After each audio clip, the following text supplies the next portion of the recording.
안녕하세요 여러분, 속성캐드 정쌤입니다. 오늘은 케이스 규격에 따른 오일실에 대한 도면에 적용하는 방법에 대해서 수업을 진행하겠습니다. 먼저 오일실이란 기계의 마찰 부분에는 기계의 작동을 원활하게 하기 위하여 윤활유 주입구에 오일을 넣습니다. 하지만 기계가 작동하면서 높은 압력으로 인해 오일은 틈새 사이로 빠지는데 그 누유되는 것을 방지하기 위해서 오일실을 삽입하여 사용하고 기계 안으로 밖에서 먼지나 이물질이 침입하는 것을 방지하기 위하여 사용하는 기계 요소입니다. 그러면 오일실의 구조를 알아보겠습니다. 예를 들어 보기 오일실 구조로 설명드리자면 먼저 몸체에 실 OD 부분이 조립되고 실 OD 안에는 금속이 있어서 정확한 조립이 가능하게 하며 두 개의 서로 다른 립이 존재하고 안쪽 전면부 립을 실립이라고 하며 실립은 오일의 누유를 방지하고 바퀴 후면부 립은 더스트 립이라고 하며 밖에서 먼지와 같은 이물질의 침입을 막는 작용을 하고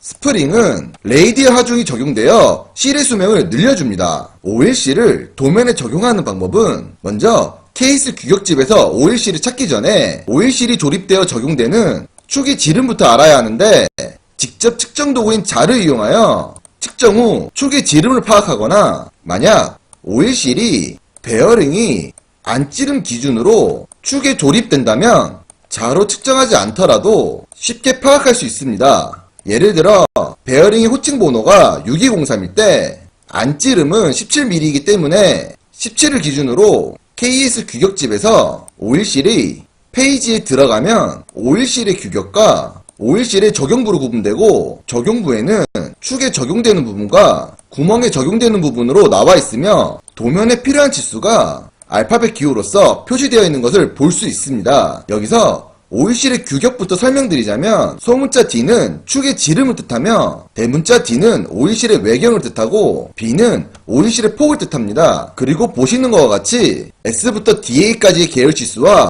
G부터 GA까지의 계열치수는 오일실의 종류를 뜻하며 제시된 규격으로 분류를 나누면 S 및 D 계열과 G 계열로 나눌 수 있고 일반적으로 자격증 도면에서는 S 및 D 계열을 자주 사용합니다. S 계열은 싱글 립으로 오일실에 별도의 커버를 씌우거나 오일실에 마개가 있는 경우 더스트 립이 없는 상태의 밀봉형으로 사용하고 D계열은 더블 립으로 오일실이 외부로 노출되는 환경이면 더스트 립이 있는 사양으로 사용하며 G계열은 그리스실로 스프링이 없으며 보통 그리스가 도포되는 곳이나 다른 실이랑 조합해서 쓰이는 경우에 사용하며 압력이 걸리는 곳에 사용이 어렵습니다. 그리고 S, D, G를 단일 기호로 사용하면 외부가 고무이고 SDG에 M이 붙으면 외부가 금속이며 SDG에 A가 붙으면 외부가 금속에 후면에도 금속 커버가 조립되어 있고 고압용에 사용합니다. 그리고 각 명칭 뒤 가로 안에 오일실의 다른 표시부터 표시하오니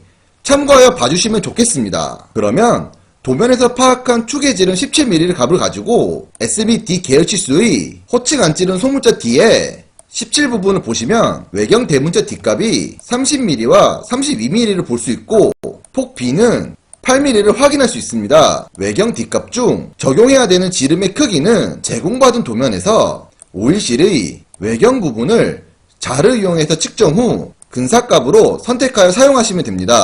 그러면 케이스 규격집에서 얻은 값을 가지고 도면에 적용하면 되는데 커버 투상도에 오일실이 조립되는 위치 중심축 교차점에서 원으로 외경 D값 30의 지름을 만들어주고 구멍부의 폭을 옵셋하면 되는데 폭은 규격집에서 예시로 제공된 오일실의 적용부 자료를 참고하여 작업해 주시면 됩니다. 하지만 제공된 자료에는 오일실의 B값만 예시로 적용되어 있는데 자세히 보시면 오일실은 기준면과 1:1로 붙어있는 것이 아니라 기준면에서 조금 더 삽입되어 있으므로 오일실 규격에서는 B- 값이 들어가 있어야 하고 B- 값은 제공된 예시 자료가 없기 때문에 외우셔야 되는데 오일실 폭이 6 이하에서는 B 플러스 0.1을 적용하며 6초가 10 이하에서는 B 플러스 0.3을 적용하고 10초가 14 이하에서는 B 플러스 0.4를 적용합니다. 보통 자격증 도면에서는 6초가 10 이하 부분을 많이 사용하기 때문에 B 플러스 0.3을 기준으로 외우시고 나머지는 플러스 마이너스 0.1을 적용하여 주시면 보다 쉽게 작업이 가능합니다. 그러면 적용된 폭 B값 8에 플러스 0.3을 더해 8.3을 기준면에서 옵셋으로 간격을 띄우고 원의 4분점 기준으로 두 개의 선을 만들어주고 교차하는 모서리에는 라운드 R값이 적용되는데 규격집에서 제공된 자료를 보시면 모서리 R값은 0.5보다 크거나 같기 때문에 0.5를 도면에 적용해 주시면 됩니다. 그 다음에 오일실은 주로 외주가 고무인 것을 사용하기 때문에 오일실에 못따기를 적용해야 하고 못따기는 규격집의 자료를 참고하여 봐주시면 됩니다. 못따기의 폭은 소문자 L값을 적용하고 L값의 범위는 0.1b에서 0.15b를 사용해 주시면 되는데 L값 같은 경우에 0.15 곱하기 b를 계산하여 사용하는 것보다 0.1 곱하기 b를 사용하는 것이 계산하기 쉽기 때문에 L값은 커버 투상도의 기준면에서 옵셋으로 L값 0.8을 띄워주고 못따기의 각도는 15도에서 30도 사이를 사용하고 보통 각도는 30도를 사용하기 때문에 투상도의 L값 교차점에서 30도의 각도가 들어간 선을 만들어주고 트림으로 선을 정리하고 나서 각도가 들어간 선을 선택하고 중심축을 기준으로 대칭을 이용하여 반대편에도 만들어주시면 됩니다. 그 다음에 오일실의 투상도에서 윗부분과 아랫부분 중 한 부분에 임의의 원을 만들어주고 그 부분을 카피로 가지고 와서 원 밖에 불필요한 선들을 정리해주고 카피 형상을 선택 후 스케일로 2배 배척해주고 확대도의 표시를 만들어주시면 오일실의 구멍부 투상도는 끝입니다. 오일실의 구멍부 치수 기입은 정면도에서 외경 지름을 넣어주고 끼워 맞춤 공차 H8을 적용해주며 확대도에 참고치수로 외경치수 및 끼워 맞춤을 넣어주고 확대 투상도에 한쪽만 보이기 때문에 특성창에 들어가 외경치수의 반대편 화살표 및 치수선과 보조선을 억제해주고 외경치수의 치수선을 기준으로 각도 치수를 맞춰 넣어준 후 L값과 B'값 및 라운드 R값을 넣어주면 됩니다. 그리고 확대도는 2배로 배척한 것이기 때문에 모서리 R값은 1로 되어 있고 L값은 1.6으로 되어 있으며 B'값은 16.6으로 스케일한 값들이 적용되니 배척된 치수 한 개를 선택 후 특성창에 들어가 1차 단위의 선형치수 축척을 1에서 0.5로 변경하시면 확대한 치수는 다시 축척으로 인해 정치수로 반영되고 나머지 배척된 치수들도 반영된 치수를 특성 복사로 적용해 주시면 됩니다. 그리고 거칠기는 규격집에서 제공된 자료를 토대로 외경에는 거칠기 Y를 적용해 주고 각도에는 거칠기 X를 적용해 주며 오일실이 닿는 부분에도 거칠기 X를 적용해 주시면 됩니다. 오일실의 축부에는 축이 투상도에 축형 오일실 못따기를 적용해 주어야 하며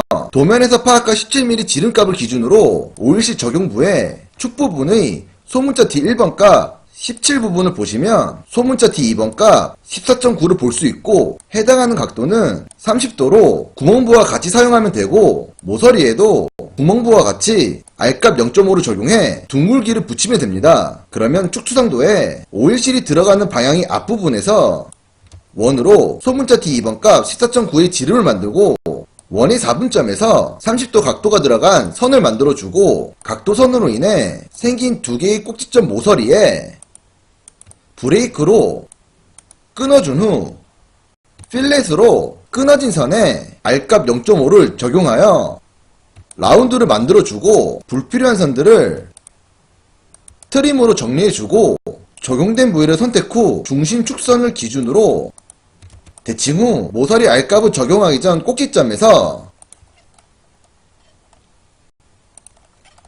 선으로 모서리 경계선을 그려주고 경계선을 선택 후 양 끝점을 0.5에서 1mm 정도 안쪽으로 줄여주고 적용된 부위에 임의 원을 만들고 구멍부와 같이 확대도로 만들어주시면 오일실의 축부 투상도는 끝입니다. 축부 오일실의 치수 기입은 모서리 R값을 적용하기 전 꼭지점에서 반대편 꼭지점까지의 소문자 D2번 값의 지름값과 외경 지름을 넣어주고 확대도에 각도를 넣고 모서리 R값을 적용해 주시면 되고 이 부분도 배척이 적용됐으므로 구멍 부위 확대도 치수를 특성 복사로 복사 후 적용해 주시면 쉽게 적용이 가능합니다. 그리고 축부 치수의 외경 지름은 베어링의 안지름과 같은 지름이면 베어링의 끼워 맞춤을 가져가야 하고, 만약 베어링과 관련이 없다면 끼워 맞춤은 H8을 넣어 주셔야 합니다. 여기서 실무 팁을 알려드리자면, 업체와 작업자마다 적용하는 방법은 다르겠지만 커버 투성도에